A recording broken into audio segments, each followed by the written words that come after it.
panibagong araw, panibagong vlog na naman tayo. For today's video ay nandito na naman ako sa aming tindahan mga master dito sa hardware.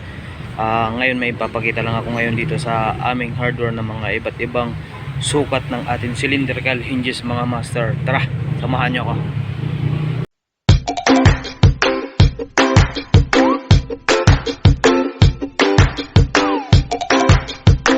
Ito yung mga iba't ibang sukat natin ng cylindrical hinges master. Ay meron tayong 3/8, 1/2, 5/8, 3/4 at 1.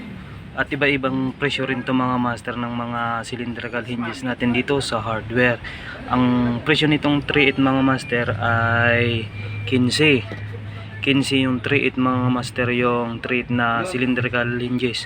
Tapos yung 1/2 ay 25 pesos mga master. Ito yung mga ginagamit sa gate mga master, cylindrical hinges gamit sa gate, 25 pesos. Ang susunod mga master ay 5/8. Ang susunod na 5/8 na presyo mga master ng cylindrical hinges ay 35 pesos mga master. Ang sukat nito ay 5/8. Ang kinakabit sa mga ano natin mga master, mga gate, steel gate, cylindrical hinges na 5/8, 35. Tapos meron tayo ditong 3/4 na mga master na cylindrical hinges. Ang sukat nito ay 3/4, yung kinakabit sa mga steel gate mga master, cylindrical hinges na 3/4. Ang presyo nito ay 45 mga master. Ang sukat nito ay 5/8 mga master, cylindrical hinges na 5/8, 45.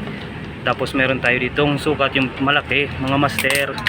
Ang sukat nito ay D1 cylindrical hinges mga master, cylindrical hinges na D1. Ang presyo nitong mga master ay 65 mga master, cylindrical hinges na D1, 65. Ito po yung mga kinakabit sa mga ano natin, steel gate mga master.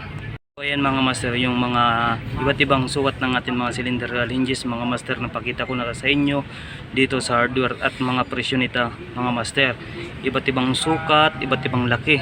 Meron tayo dyan 3/8, 1/2, 5/8 at 3/4. Ang malaki ay 1 mga master.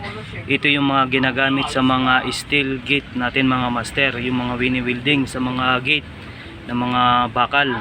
Sa mga ginagamit ito mga master, steel gate na cylindrical hinges na bakal.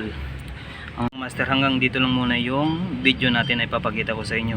Pinakita ko lang sa inyo yung mga iba't ibang sukat at laki ng ating mga cylindrical hinges na gamit sa mga steel gate mga master. Sa mga bintana pwede rin to, sa mga pinto na mga bakal pwede ito ikabit. O hanggang dito lang muna tayo ang ipapakita ko dito na video mga master. Salamat.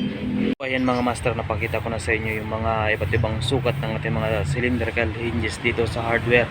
Sa mga hindi pa nakakapanood dyan kay Cars TV, pa-subscribe na lang at paki-hit na lang notification bell para update sa akin mga video. Maraming salamat po.